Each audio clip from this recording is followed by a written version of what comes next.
세상 사람들은 예수 믿는 저희들에게 뭔가를 배우려고 합니다. 그건 분명합니다. 왜냐하면 이 교회 다니는 사람들에 대한 기대가 이 세상 사람들이 있습니다.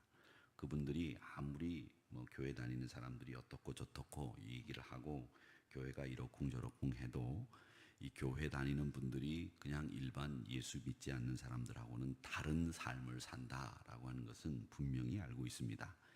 그래서 교회를 다닌다 그렇게 얘기를 하면 뭔가 우리와는 다른 점이 있겠지라고 생각을 하는 겁니다. 그런데 우리가 만일 그 사람들을 향해서 뭔가 너희들하고는 다르게 산다라고 하는 것을 보여주기는 하는데 또 내 삶 속에서 그 사람들이 기대하는 바를 다 살지는 못하겠지만 그래도 그분들이 원하는 예수 믿는 사람은 다르구나라고 하는 것을 보여줄 수 있다면 좋겠지만 우리가 그렇지 못한 경우들도 간혹 있다는 것을 우리는 우리 스스로 잘 알고 있습니다. 그래서 내가 정말 예수 믿는데 예수 믿는 사람이라고 말할 수 있는 자격이 있는가, 또 혹은 내가 예수 믿는다고 이야기를 해서 예수 믿는 이 사람들 또 뿐만 아니라 예수님 영광을 가리는 일은 하지 않을까, 이런 생각들을 하게 됩니다. 그런데 이 말씀을 제가 왜 드리는 거냐 하면 오늘 말씀이 유대인들이 그랬어요. 자신들이 하나님을 섬긴다 이렇게 얘기를 하면서도 사실은 하나님을 섬기는 모습을 다른 이방인들에게 보여주지를 못한 거죠. 그걸 한마디로 바울 사도는 로마 교인들에게 뭐라고 얘기하느냐면 표면적 유대인, 거중만 유대인, 이렇게 얘기를 하는 겁니다. 예수 믿는다는 이름은 거창하고 번지르한데 그 속마음에는 예수 믿는다고 하는 증거가 아무것도 없는 거죠. 그래서 그걸 표면적 유대인 그렇게 얘기를 합니다. 유대인들 남자들은 태어난 지 8일이 되면 할례를 받습니다. 이 할례라고 하는 것은 이 남자아이의 그 표피를 잘라내는, 요즘으로 말하자면 포경 수술을 한다 이렇게 하는 것과 똑같습니다. 근데 그 할례를 이 8일 만에 태어나면 하게 되는데 그걸 이 유대인들은 자신들이 하나님의 백성이다, 하나님의 자녀다라고 하는 가장 큰 증거로 삼았습니다. 근데 그 증거로 삼았는데 그 증거로 삼았으면 그 증거로 걸맞는 삶을 살아야 되는데 그렇지 못한 거죠. 전 세계 종교학자들이 하는 말이 뭐라고 그러냐면 전 세계에 있는 많은 민족들 가운데에서 우상을 제일 많이 섬긴 민족이 누구냐를 따지면 이스라엘 민족이래요.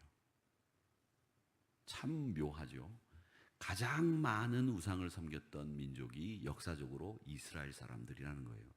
근데 이스라엘 사람들은 다른 건 몰라도 야훼 신앙, 여호와 신앙으로 똘똘 뭉쳐서 평생 여호와께서 그들의 삶을 인도해 주지 않았습니까? 그리고 그들의 삶 속에서 얼마나 많은 역사들을 경험했어요. 그런데 가장 많이 우상을 섬긴 민족이라고 하는 역설적인 이 반면에 그런 모습들도 있다라고 하는 것을 얘기합니다. 그러니까 오늘 이 말씀은 할례를 너희들이 받았다고 하는데 그 할례를 받았다고 하는 증거에 걸맞는 삶을 살지 못하지 않느냐. 그러면 반대로 할례를 받지 못한 사람이 법조문을, 하나님의 법률을 다 지킨다고 한다면 그 할례를 받지 않고 법조문을 다 지키는 그 사람이 나은 사람 아니냐. 너희들은 할례를 받고도 법을 하나도 안 지키고 저 사람들은 할례를 안 받았는데도 법을 지키면 누가 낫냐는 거죠. 니네들은 결국 표면적 유대인밖에 되지 않지 않느냐. 이 사람들이 진짜 이면적 속사람이 유대인 아니냐. 겉사람이 유대인이 돼서 안 되고 속사람이 유대인이 되어야 되는 거다. 그 얘기를 하시고 있다라고 하는 겁니다. 그러니까 내가 하나님 백성 되었다라고 하는 소속감이나 상징 이거 가지고 되는 게 아니라 법을 지키고 하나님의 뜻을 따르는 것이 중요하다라고 하는 것을 이야기하고 있는 겁니다. 여러분, 상징이 중요합니까? 우리 교회 교패를 우리 집 대문에 붙이고 성탄절이 되면 성탄절 리스를 붙이고 또 내가 교회 다닌다는 걸 증거하기 위해서 십자가 목걸이를 달고 다니고 성경책을 옆에 들고 다니면서 하나님 믿는다고, 물론 요즘에는 성경책을 들고 다니고 그러지는 않습니다만은 그런 상징이 중요한 거냐, 아니면 내 속사람이 정말 하나님을 사모하고 하나님을 사랑하는 그 사람이 돼 있느냐, 이걸 우리가 한번 생각해 보자는 겁니다.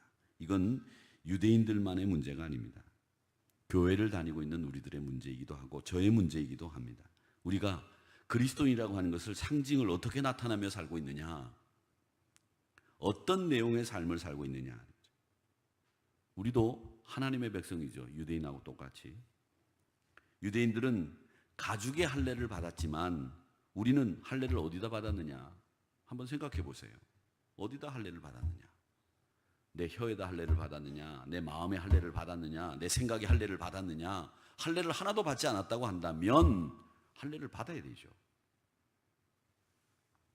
근데 우리는 유대인들과 똑같이 하나님의 백성이라고 얘기를 하지만 내가 지금 어디에도 할례를 받지 않았다고 한다면 지금 할례 받아야 돼요.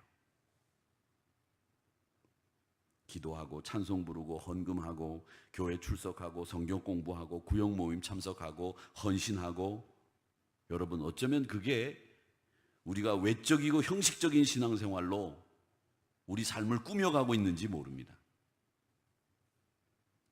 하나님의 백성이 어떻게 살아야 된다고 하는 내용에 대해서는 관심 없고 습관적으로 나는 잘하고 있다, 이걸 드러내 보이기 위해서 우리가 신앙생활을 한다고 한다면 여러분, 우리가 다시 한번 생각해 보자는 거예요. 이스라엘 백성들을 택하고 하나님이 율법을 주신 것이 뭐 이스라엘 백성들이 특별히 잘나서 똑똑해서 잘한 게 있어서 하나님이 이스라엘 백성들을 택해서 그 사람들에게 율법을 주셨습니까? 아닙니다. 이사야서 54장 3절 말씀에 보면 하나님이 이스라엘 백성들을 택한 이유는 이방인의 빛이 되게 하기 위해서 너희들 택했다, 그렇게 분명하게 너희를 택한 이유를 말씀하고 있어요. 즉, 이 세상을 하나님의 백성 삼게 하기 위해서 너희들을 택했다는 거예요. 그런데 이 사람들은 그걸 까맣게 잊어버렸습니다. 여러분, 저는 여러분들에게 오늘 아침 시간에 말씀드리고 싶은 것은 과연 내가 하나님의 뜻을 어떻게 생각하고 있고 하나님의 뜻을 얼마나 알고 있고 또 나를 통해서 우리 주위에 있는 사람들을 얼마나 많이 사랑하고 하나님이 구원하시려고 하는 뜻을 가지고 계신지, 그걸 우리가 알고 있느냐는 거예요. 우리가 아직도 겉사람인 신앙인으로 머물고 있다면 유대인 같은 사람이 아닌가. 여러분, 의무와 책임을 이행하는 데만 관심을 가지고 사는 그리스도인이 되지 마시고, 남을 가르치는데 남 앞에서 보이려고 하는데 관심을 가지고 사는 그리스도인이 되기보다는 가르침을 받고 또 하나님의 사랑 안에 감동되어 우리가 내가 살고 있는 이 삶이 하나님을 드러내는 삶이 되었겠습니다 라고 하는 마음의 할례를 받은 삶, 이런 삶을 살라고 하시는 메시지를 오늘 이 말씀을 통해서 저와 여러분이 받기를 주님의 이름으로 축원합니다. 오늘 이 말씀 앞에 겸손히 무릎 꿇고 우리의 부족함과 잘못됨을 인정하고 하나님이 우리의 연약함을 아시기 때문에 하나님 앞에서 내가 표면적 유대인이 아니요 이면적 유대인으로, 겉사람만 그리스도인이 아니라 내 속사람까지 그리스도인으로 살기를 원합니다. 주님, 그런 사람으로 저를 삼아 주시옵소서. 그렇게 기도하는 여러분들이 다 되시기를 주님의 이름으로 축원합니다. 아버지 하나님,